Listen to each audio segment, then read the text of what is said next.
Waheguru Ji Ka Khalsa, Waheguru Ji Ki Fateh. My name is Jasleen Kaur, and I'm a translator on the Guru Granth Sahib project. We're excited to announce the release of Guru Nanak Sahib's Patti Meaning. So, a couple things about this composition. It's revealed in the rag or musical mode of asa. As you might remember, asa is a mood of hope, expectation, and devotion. It's a mood that inspires and encourages the listener to take on something that might seem at its surface to be dichotomous. And there's this element throughout these 35 couplets of transcending duality that the Guru really wants to, I think, kind of stress for us.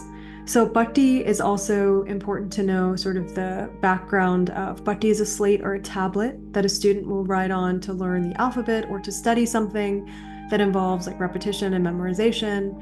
And so through this kind of like extended metaphor and sort of poetic form, the Guru uses the letters as vehicles for deeper knowledge transfer. And each couplet features alliteration of that particular letter that it begins with.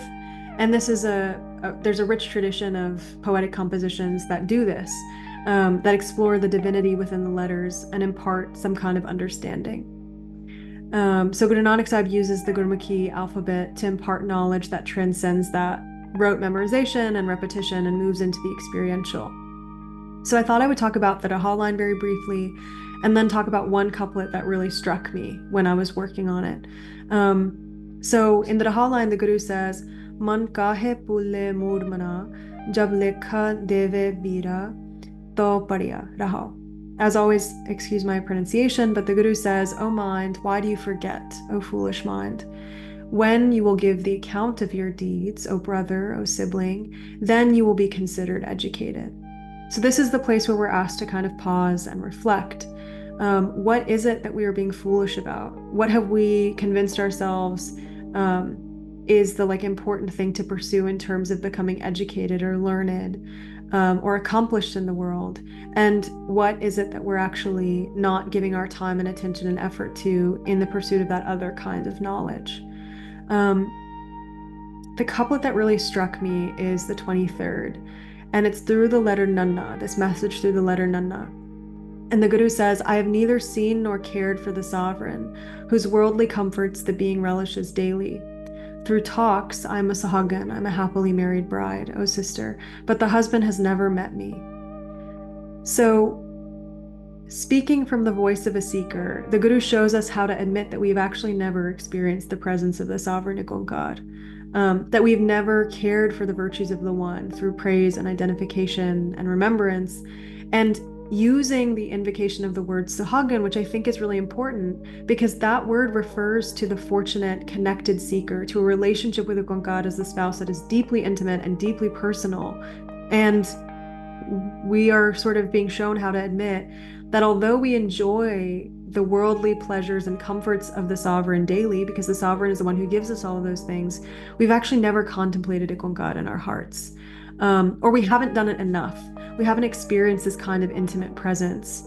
And it's only through kind of conversations and empty talk that we might say we're fortunate and connected seekers. We might feel like we know the beloved IkOankar because we're constantly having these conversations, but we've actually never experienced the presence of the One, or a knowing of the One that is within our hearts, within our sort of very beings, a knowing that is experiential and emotional and lived.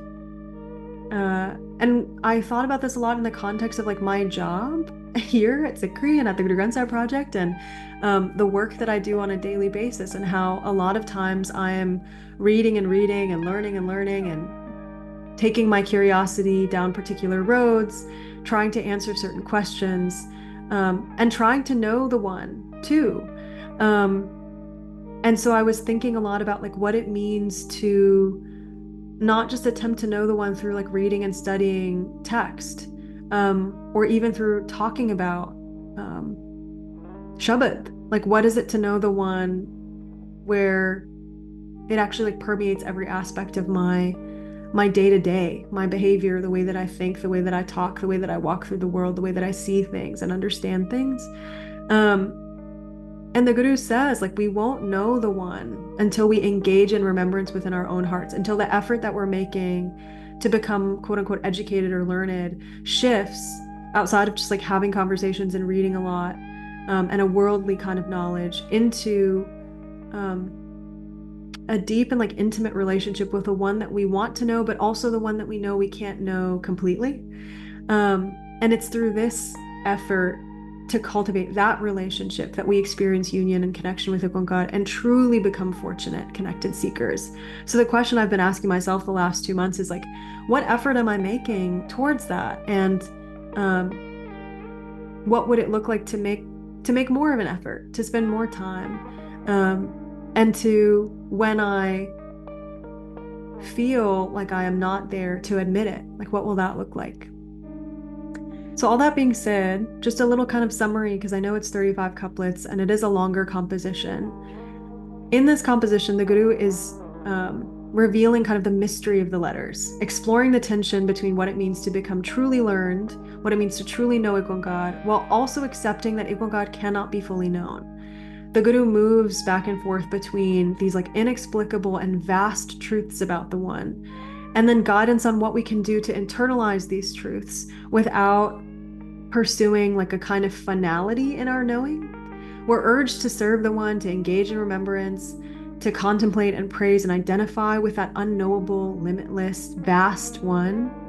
We're urged to emotionally and experientially understand the vastness of IkOankar, the sovereignty of IkOankar, the deep care of IkOankar.